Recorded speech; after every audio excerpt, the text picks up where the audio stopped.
During the Second World War, a system of military brothels was established across Asia by the Imperial Japanese forces. Women and girls from many countries were forced into sexual servitude in what came to be known as the Comfort Women's System. In this video, we will explore how the system was organized, who the victims were, how it was justified and resisted, and how the legacy continues to this day. This is a historical examination, based on testimony, archival records, and scholarship, of a painful and contested chapter in history. The term comfort women comes from the Japanese word ianfu, which literally means comforting woman or consoling woman. On the surface, the expression sounds harmless, but behind this euphemism was a system that caused deep suffering for tens of thousands of women across Asia during the Second World War. Historians today widely agree that the comfort women system amounted to a form of sexual slavery, or what we might call state-sponsored human trafficking. Many of the women were not volunteers at all. They were deceived with false promises of jobs, or coerced and forced into military brothels against their will. The Japanese military set up so-called comfort stations throughout occupied territories. The official justification was that these brothels would help prevent widespread sexual violence by soldiers and also allow the military to regulate health conditions by controlling diseases. In practice, however, the reality was very different from the official reasoning. In many of these stations, women were detained under guard, had no freedom to leave, and faced repeated violence and abuse.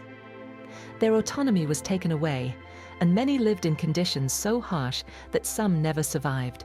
The total number of comfort women is not precisely known, and estimates vary. Scholars often suggest that between 50,000 and 200,000 women and girls were forced into the system across Asia during the Second World War. The majority of the victims were Korean, but women were also taken from China, the Philippines, Indonesia, Malaysia, Taiwan, Vietnam, Burma, Myanmar, the Netherlands, and other territories under Japanese occupation. This demonstrates how widespread the system was across the Asia-Pacific region. The methods used to bring women into the system varied. Some were deceived with promises of jobs in factories, nursing, or other work. Others were coerced or even abducted, and in some cases local intermediaries or brokers played a role in recruiting women for the military. Once in the system, survivors' testimonies and historical documents, like Japanese military records and Allied interrogation reports, show that the military oversaw transportation, management, and the daily operation of comfort stations. Women were treated as controlled labor, with little autonomy or protection. This combination of coercion, deception, and military oversight made the system highly organized, yet deeply abusive. It affected thousands of lives across multiple countries and left a legacy that would take decades to confront. Once women were taken to comfort stations, their daily lives were extremely harsh. They faced repeated violence, often serving many soldiers each day. They had little to no control over when or with whom they were forced to engage. Living conditions were generally poor.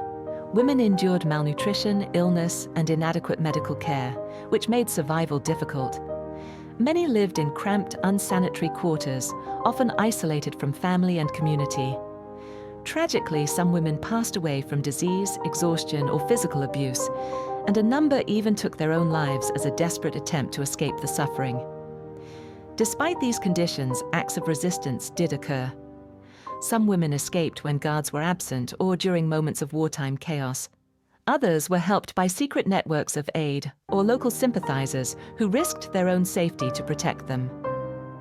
After the war, survivors and their advocates spoke out to demand recognition, official apologies, and compensation. Historians and human rights organizations worked to document their experiences, ensuring that the world could no longer ignore the reality of the comfort women system. These stories of endurance and courage are central to understanding not only the suffering endured, but also the resilience of those who survived and fought for justice in the years that followed. After the war, the story of comfort women was largely ignored or silenced. Many survivors stayed silent due to stigma, shame, or fear, and for decades the issue received little public attention. In the 1990s, this began to change. Kim Hak-sun, a South Korean woman, became the first to publicly testify about her experiences as a comfort woman. Her courage broke decades of silence and inspired many other survivors to speak out. The Japanese government has issued several apologies and gestures of compensation, including the creation of the Asian Women's Fund, intended to support surviving victims.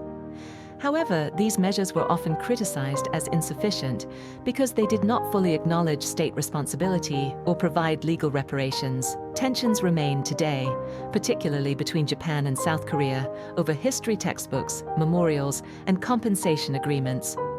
A 2015 agreement sought a final and irreversible settlement, including Japanese funding for a Korean foundation, but it remains controversial and largely unfulfilled in the eyes of many survivors and activists. Despite these challenges, activism continues. In Seoul, the Wednesday demonstrations, held weekly in front of the Japanese embassy, serve as a constant reminder of the demand for justice and recognition. Across the world, memorials honor the victims, with the Statue of Peace in Seoul being one of the most recognized symbols. The post-war struggle of comfort women demonstrates the difficulty of addressing wartime sexual violence. It shows that recognition, justice, and historical accountability often take decades, and that the voices of survivors are crucial in shaping how history is remembered. The story of comfort women is painful, but it is also a story of resilience and courage.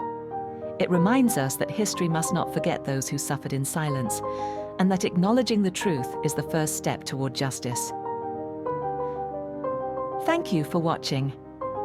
If you found this video informative, please consider liking, sharing, and learning more about the history and ongoing legacy of comfort women.